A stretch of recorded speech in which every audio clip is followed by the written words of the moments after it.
Well, hello. I thought, since I had just a moment to myself to sit and relax, I'd tell you a story all about one of my favourite possessions.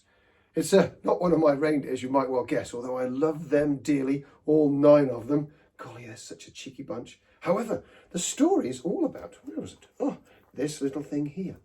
A pocket watch that Mrs. Christmas gave me many years ago.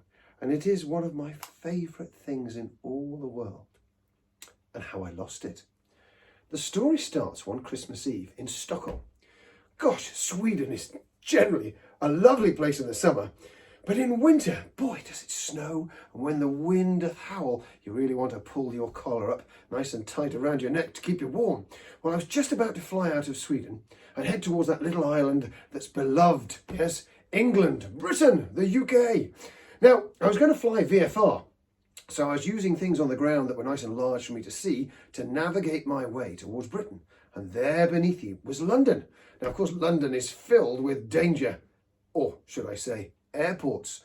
There's Gatwick, there's London City, there's Stansted, and I was going quite close to Stansted because you see, well, I like to set my sleigh down in a very quiet spot next to a little duck pond. It's in Great Knockley, which is near Braintree, near Chelmsford. You've probably not heard of it. But there, you see, because it's nice and quiet, I can have a little snackerel, maybe a mince pie and a glass of milk. I can feed my 9. And then when we're filled with gusto, yes, we can get on to delivering presents. Well, I just jumped out of my sleigh, sack over my shoulder, when I got a text message from Mrs. Christmas saying, "Nicholas, darling, you're running a little bit late. You better get your skates on." And I thought, gosh, maybe I had spent a lot of time in Stockholm. And so, having been given the word from Mrs. Christmas, I thought, what could I do? How could I save some time? And then it hit me. I would use a little bit of magic, or as Father Christmas likes to call it, maths. You see, quantum superposition is something that scientists have helped explain magic, how Father Christmas can be in more than one place at the same time. But it only works, of course, if you're all fast asleep. So Father Christmas asked all the mummies and daddies around the world to encourage their children to go to bed nice and early on Christmas Eve. Because when I'm not seen, I can be in lots of different places delivering presents at the same time. And so that's what I used, a little bit of quantum superposition, positioning myself in more than one place at the same time. And so, before you could say Jack Robinson, Father Christmas, well, I delivered all the presents around London, and I found myself, well, in Iceland. I was in Reykjavik, and you might have guessed, it was snowing again. So I put my fingers in my belt as if to retrieve my pocket watch, and much to my horror, I realised it wasn't there. I must have dropped it somewhere when I was using that quantum maths thing. Yes, quantum superposition. Oh no, what was I going to do? Mrs. Christmas was going to be so disappointed, and I really did like that pocket watch, and I didn't have time. When I'd finished in Iceland, there was Greenland, there was the Americas, there was so much to do. I had to crack on. But I knew I would find it. I just have to find it next Christmas. And so, after an exhausting but, well, really challenging Christmas Eve, I got home and was so pleased to put my reindeer back in their stable, to hug Mrs. Christmas, to tell her all about my trials, my tribulations, and my successes, and also to come clean that I'd lost that lovely pocket watch that I showed you earlier. But I promised Mrs. Christmas, because she was a bit tearful, it had been a rather, well, it was our anniversary gift, and she'd had it specially engraved. But I said, darling, I would find it, fear not. And so for the next couple of Christmases, when I got round Great Knockley, I thought I must have dropped it somewhere there. So I checked. I checked under Christmas trees, on shelves. I even checked in 1 or 2 fireplaces, but it didn't turn up. Not until last Christmas. It turned up just last Christmas. I was at the Clark's. Why had I not thought that I dropped it there? Because that was the very, very first house I'd been to. I was in such a rush. I was here, there and everywhere. And so it was when I got to the Clark's house. There it was on the mantelpiece with a note from Henry Clark and his mummy to say that they'd found it lodged in their chimney. They'd hired a chimney sweep to brush out all the soots, and as the chimney sweep was working hard, it had fallen into the hearth, and there it was, covered in muck. And so they'd cleaned it, and it shone like a new penny. I was beside myself with joy. You can imagine Mrs. Christmas was going to be so pleased that it had been found.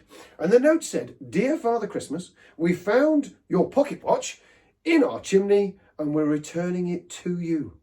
Well, and it was signed Mrs. Clark and Henry Clark. Now Henry, he was one of 5 children.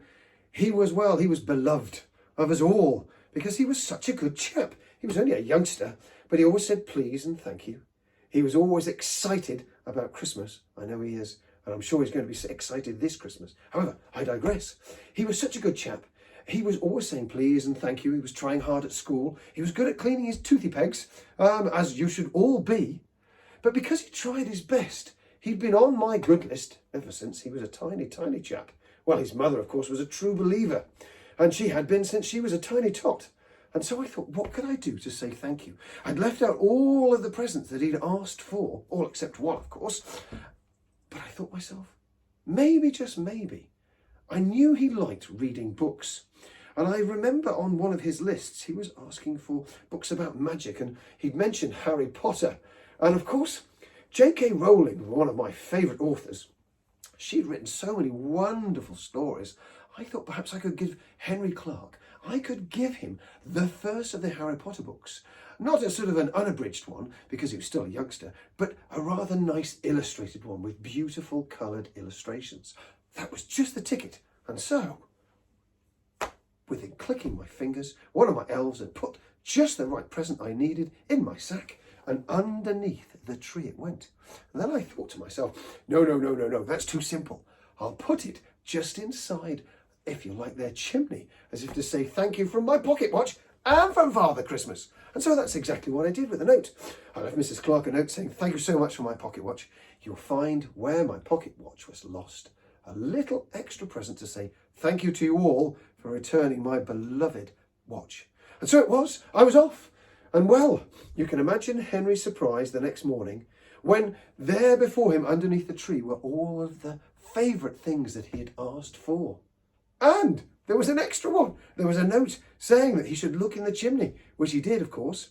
And then several weeks later, I got a rather nice thank you letter from Henry saying that he very much liked all of his gifts. He was very grateful and he was going to be a good chap for the next 12 months.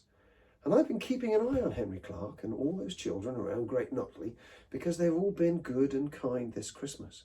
So boys and girls, if you want to be on Father Christmas's good list, and your own good list, and that of Mummy and Daddy's, just simply do your best. Be good and be kind.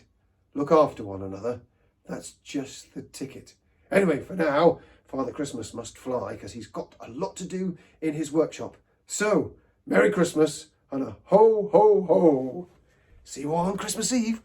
Don't forget, be fast asleep.